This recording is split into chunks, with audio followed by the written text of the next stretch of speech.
Welcome to VLearn.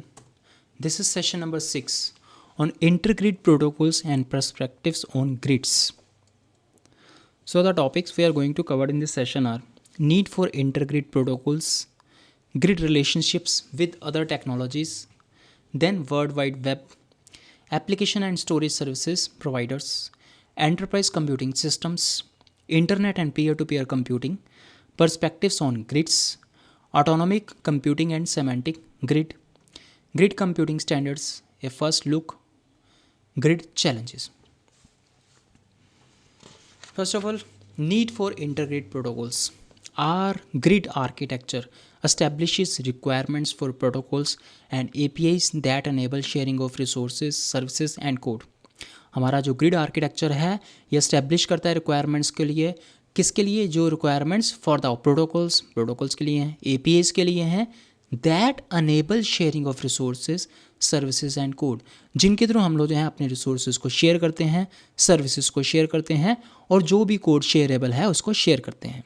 Then it doesn't otherwise constrain the technologies that might be used to implement these protocols and APIs.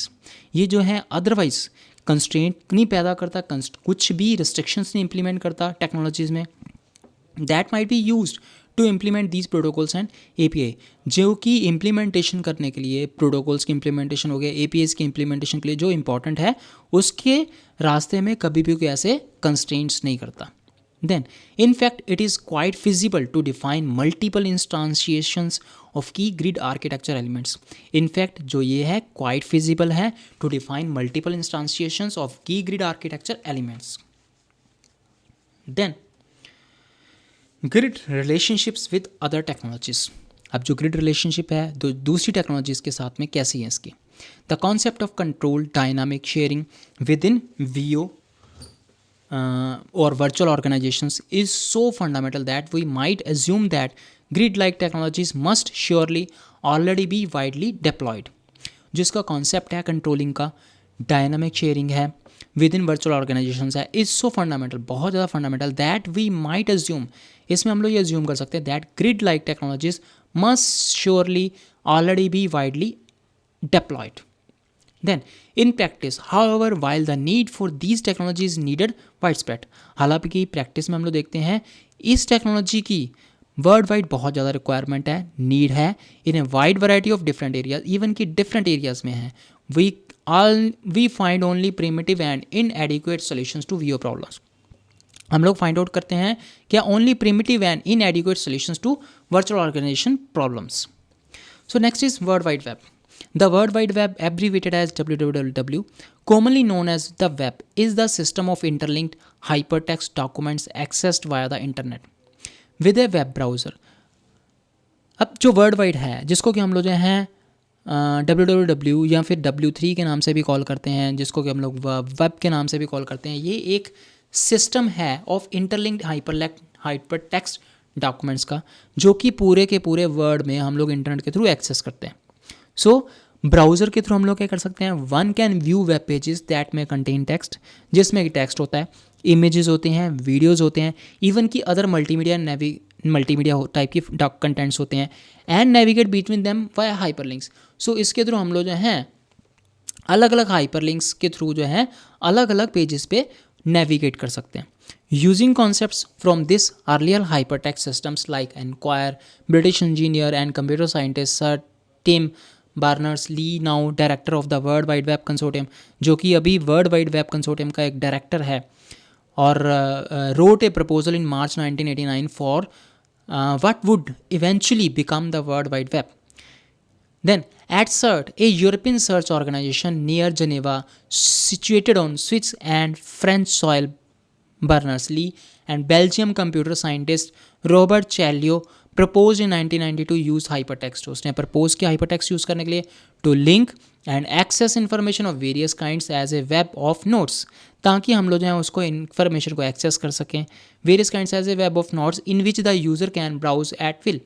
जैसे user की requirement है अपनी will के accordingly वो उसको browse कर सकते हैं. And they publicly introduced the project in December of the same year. So उन्होंने क्या किया, दिसंबर में सेम ईयर में उसको प्रोजेक्ट को लॉन्च कर दिया, इंट्रोड्यूस किया. Next comes application and storage service provider. Application service providers, storage service providers, and similar hosting companies typically offer to outsource specific business and emerging applications in the case of ASP and storage capabilities. जो application service providers हैं, storage service providers हैं और even की similar hosting companies हैं, वो क्या करती हैं, typically offer to outsource specific business and engineering applications in the case of ASPs and storage capabilities in the case of SSPs.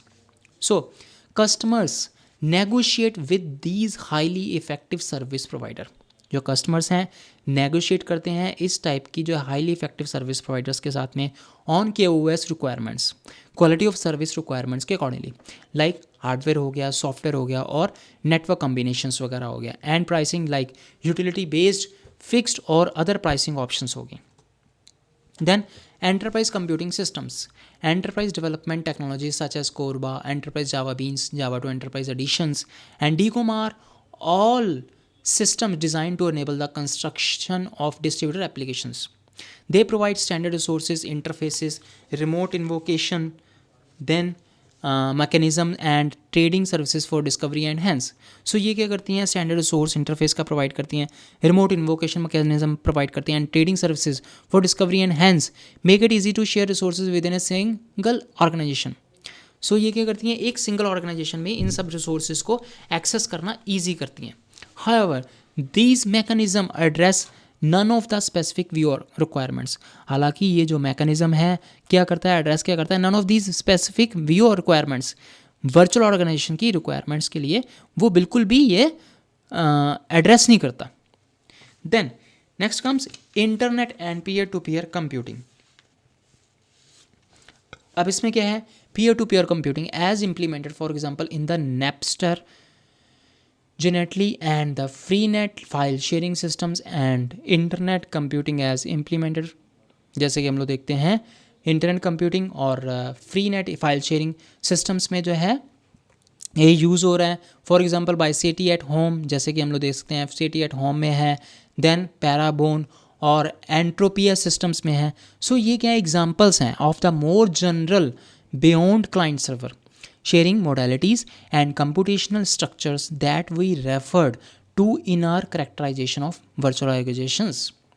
So ये क्या करती हैं, ये एग्जाम्पल्स हैं जो क्या करती हैं, शेयर करती हैं modalities को and computational structure that we refer to in our characterization of VOs.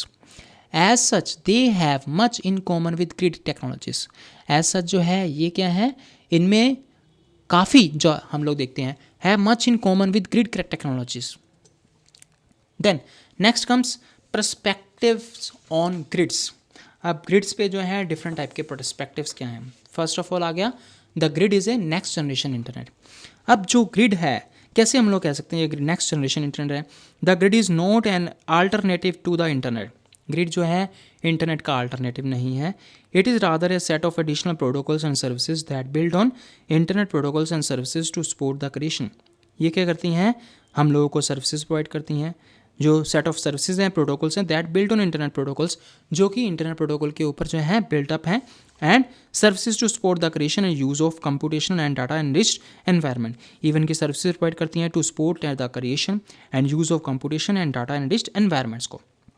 Then any resource that is on the grid is also by definition on the net. So कोई भी resource जो कि grid पे है is also by definition on the net. Then next comes the grid is a source of free cycles. So grid computing doesn't imply unrestricted access to resources. Grid computing जो है ये imply नहीं करता unrestricted resources के access पे. Grid computing is about control sharing. ये किस लिए होता है, कंट्रोल शेयरिंग होता है. Resource owners will typically want to enforce policies that constrain access according to group membership. So जो रिसोर्स ओनर्स हो गए हैं वो क्या करेंगे, will typically want to enforce policies that constrain access according to group membership, then ability to pay and so forth. Hence accounting is important. हालांकि हम लोग देखते हैं अकाउंटिंग बहुत ज़्यादा इंपॉर्टेंट है. And a grid architecture must incorporate resource and collective protocols. उसको क्या करना पड़ेगा, सपोर्ट करना पड़ेगा. सो collective protocols for exchanging usage and cost information as well as for exploiting this information when deciding whether to enable sharing. अगर इनके जब भी जो है शेयरिंग को enable करना होगा. Then next comes the sharing requires a distributed operating system. So the grid requires a distributed operating system. In this view, grid software should define the operating system services to be installed on every participating system, with these services providing for the grid what an operating system provides for the single computer. Then, namely transparency with respect to location, naming, security, and so forth. Put another way, this perspective views the role of grid software as defining a virtual machine. So ये दूसरे वे में क्या है, ये perspective क्या करता है, view the role of grid software as defining a virtual machine. Then, however, we feel that this perspective is inconsistent with our primary goals. So ये inconsistent है हमारे primary goal के साथ में, जो कि of broad deployment and interoperability है. So we argue that the appropriate model is rather the internet protocol suite. So क्या करते हैं हम लोग, आर्गू कर सकते हैं that the appropriate model is rather the internet protocol suite which provides largely orthogonal services that address the unique concerns that arise in networked and environments. So ये क्या करता है, जो हम लोगों को जो है अराइज करता है नेटवर्क एनवायरनमेंट में, the tremendous physical and administrative heterogeneities encountered in grid environments mean that the traditional transparencies are unobtainable. जो भी इसकी जो grid environments हैं, जो कि ट्रेडिशनल ट्रांसपेरेंसीज हैं, ये unobtainable हैं. Then on the other hand, it does appear feasible to obtain agreement on standard protocols. हालांकि दूसरी जगह ये जो है ये अपीयर करता है फिजिबली, जो है फिजिबल अपीयरिंग करता है to obtain agreement on standard protocols. Then the architecture proposed here is deliberately open rather than prescriptive. It defines a compact and minimum set of protocols that a resource must speak to be on the grid. Beyond this, it seeks only to provide a framework within which many behaviors can be specified. So next comes the grid requires new programming models. Then इसमें क्या है, इसमें यहाँ पे है programming in grid environment introduces challenges that are not encountered in sequential और parallel computers. जो programming है ग्रिड एनवायरनमेंट में वो इंट्रोड्यूस करता है चैलेंजेस को that are not encountered in sequential और parallel computers such as multiple administrative domains. Like multiple administrative domains हैं, न्यू फेलियर मोड्स हैं and large variations in performance हैं. However these are incidental not central. So ये जो है incidental है, central नहीं है और इश्यूज़ भी नहीं है. And that the basic programming problem is not fundamentally different. So जो इसकी बेसिक प्रोग्रामिंग फंडामेंटल प्रॉब्लम है ये डिफरेंट नहीं है. Then as it in other context abstraction and encapsulation can reduce complexity and improve reliability. हालांकि हम लोग देखते हैं दूसरे कॉन्टेक्स्ट में क्या है, एब्स्ट्रैक्शन है, एनकैप्सुलेशन क्या कर सकती हैं, कैन रिड्यूस कॉम्प्लेक्सिटी, इसकी कॉम्प्लेक्सिटी को रिड्यूस कर सकती हैं और इसकी रिलायबिलिटी को इम्प्रूव कर सकती हैं. But as in other contexts, it is desirable to allow a wide variety of higher level abstractions to be constructed, then rather than enforcing a particular approach. So, for example, a developer who believes that a universal distributed shared memory model can simply grid application development should implement this model in terms of grid protocols. So, ये क्या कर सकता है, जैसे example के तौर पे एक डेवलपर है जो बिलीव करता है that universal distributed share memory model can simplify grid application development. ये क्या कर सकता है, एप्लीकेशन डेवलपमेंट को सिंप्लीफाई कर सकता है. Should implement this model in the terms of grid protocols. So इसको जो है ग्रिड प्रोटोकॉल्स के फॉर्मेट में इंप्लीमेंट करना पड़ेगा. Then extending for replacing those protocols only if they proof inadequate for this purpose.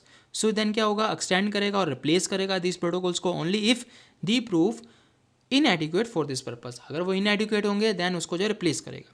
So similarly, a developer who believes that all grid resources should be presented to users as objects needs simply to implement an object-oriented APIs in terms of grid protocols. Next is atomic computing and semantic grid. So atomic computing in the atomic computing is inspired by the human autonomic nervous system that handles complexity and uncertainties. Autonomic computing जो है ये inspire हुआ था human autonomic nervous system से, जो कि handle करता है कॉम्प्लेक्सिटी और uncertainties and aims to realising computing systems, और एम आउट करता है किस पे, रियलाइजिंग कंप्यूटिंग सिस्टम्स पे and applications capable of managing themselves with minimum human intervention, ताकि मिनिमम से मिनिमम जो ह्यूमंस की इंटरवेंशन है उसके थ्रू ये मैनेज हो सके.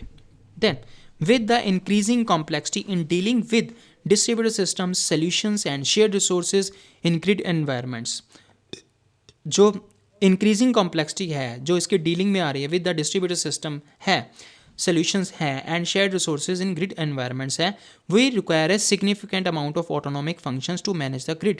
So हम लोगों को जो है significant जो है autonomic functions जो है काफ़ी सारे रिक्वायर्ड हैं सो दैट कि हम लोग जो है इस ग्रिड को मैनेज कर सकें. Then next comes semantic grid. The semantic grid refers to an approach to grid computing in which information computing resources and services are described using the semantic data model.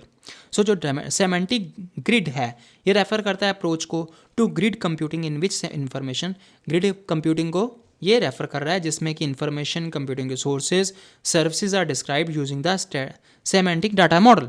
Then in this model the data and metadata are expressed through facts.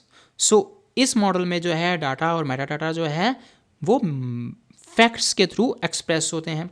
Therefore it becomes directly unstable for humans. So ये जो है directly unstable होता है human beings के लिए. This makes it easier for resources to be discovered and joined up automatically. So ये easy करता है रिसोर्सेज के लिए जिनको कि डिस्कवर करना हो और ज्वाइन अप करना हो automatically. So then next comes which the description constitute metadata and are typically represented using the technologies of the semantic web such as the resource description framework, or we can say RDF. So the two most important technologies for building semantic webs are XML and RDF. XML for extensible markup language and second is RDF for resource description framework. Then next comes grid computing standards. A first look. One of the challenges of any computing technology is getting the various components to communicate with each other. So इनमें से जो हम लोग देखते हैं one of the challenges of any computing technology is getting the various components to communicate with each other. Then it should therefore be immediately evident that the grid computing paradigm requires standard open general purpose protocols and interfaces. So ये क्या करना चाहिए, तभी तो be immediately evident that the grid computing paradigm requires standards, open general purpose protocols और interfaces होना चाहिए.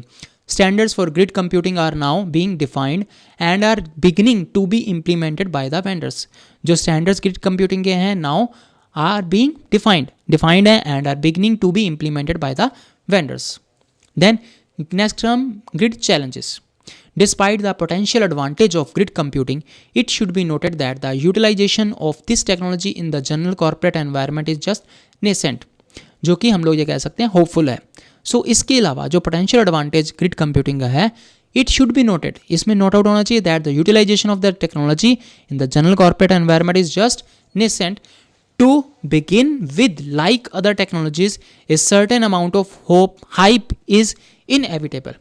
So इसको जो है बिगिन करने के लिए लाइक अदर टेक्नोलॉजीज़ के साथ में जो है certain amount of hype is inevitable. For example proponents talk about computer grids. जो प्रोपोनेंट्स हैं वो क्या कंप्यूटर ग्रिड्स के रिगार्डिंग बताते हैं, डाटा ग्रिड्स के रिगार्डिंग बताते हैं, साइंस ग्रिड्स जो हैं इसमें इंक्लूडेड हैं, एक्सेस ग्रिड्स हैं, नॉलेज ग्रिड्स हैं, बायो ग्रिड्स हैं, सेंसर ग्रिड्स हैं, क्लस्टर ग्रिड्स हैं, कैंपस ग्रिड्स हैं, टेरा ग्रिड्स, कमोडिटी ग्रिड्स वगैरह. All these are the examples which are been included in this. So next comes grid challenges.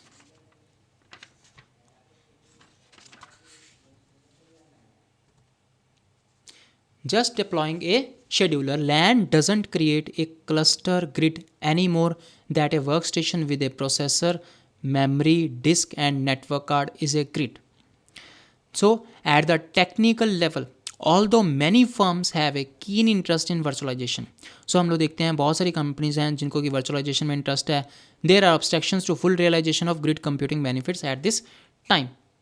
So now we have some exercises in the questions. We have some questions in the exercises. And the questions are, what is intergrid protocol? Intergrid protocols क्या हैं? Then what are the perspective on the grid? Perspectives क्या हैं grid के? So that's all for today's session. Happy learning. We learning.